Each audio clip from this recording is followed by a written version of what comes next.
Konstantin Päts oli Eesti riigimees ja poliitik, kes mängis olulist rolli Eesti ajaloos ja ühiskonnas.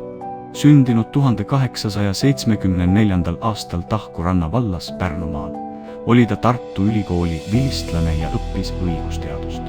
Noorena hakkas ta poliitikaga tegelema, võttes osa Eesti rahvuslikust liikumisest ja liitudes Isamaaliiduga. Pärast Esimese maailmasõja lõppu sai Pätsist Eesti iseseisvuse väljakuulutamise juhtfiguur.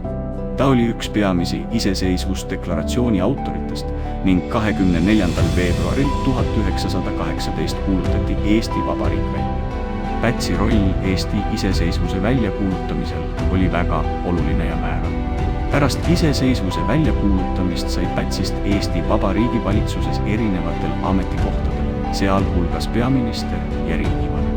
Ta töötas ka aktiivselt Eesti majanduse arendamise nimel, mis aitas riigi majanduslikku seisundit parandada. Päts oli ka Eesti Kaitseliidu üks asutajaid ja selle juht. Pärast pikka perioodi poliitikuna juhtis Päts 1934. aastal läbi riigipöörde, millega kehtestas autoritaarse režiimi. See tõi kaasa palju vastuseisu ja kriitikat, kuid samas suutis Pätsi valitsusperiood hoida Eesti majanduslikku seisundit stabiilsena.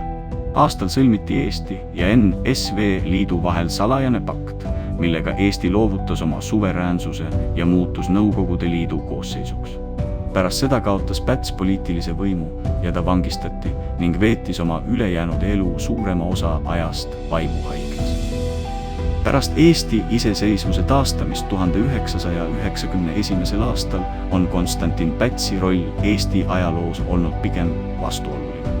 Ühelt poolt peetakse teda üheks Eesti iseseisvuse ja poliitilise stabiilsuse garandiks.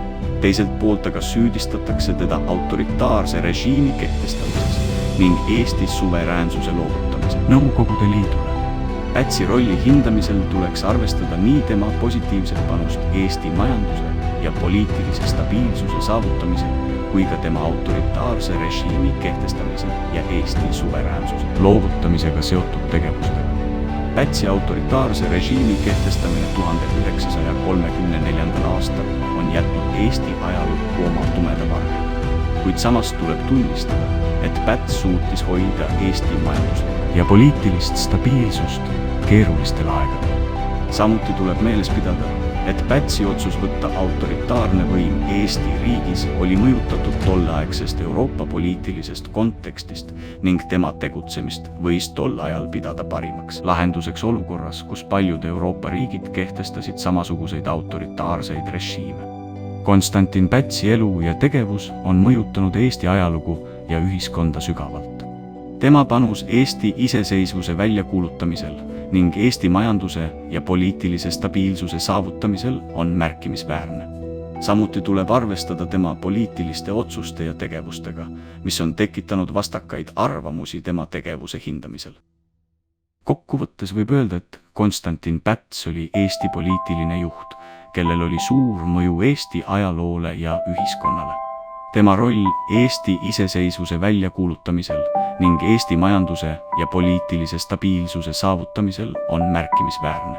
Samas tuleb arvestada tema autoritaarse režiimi kehtestamisega ja Eesti suveräänsuse loovutamisega Nõukogude Liidule, mis on jätnud Eesti ajalukku oma tumeda varju. Konstantin Pätsi elu ja tegevus on õpetlik ning tuletavad meile meelde Eesti ajaloo keerulisi aegu ja valikuid, mis on mõjutanud meie ühiskonda tänaseni.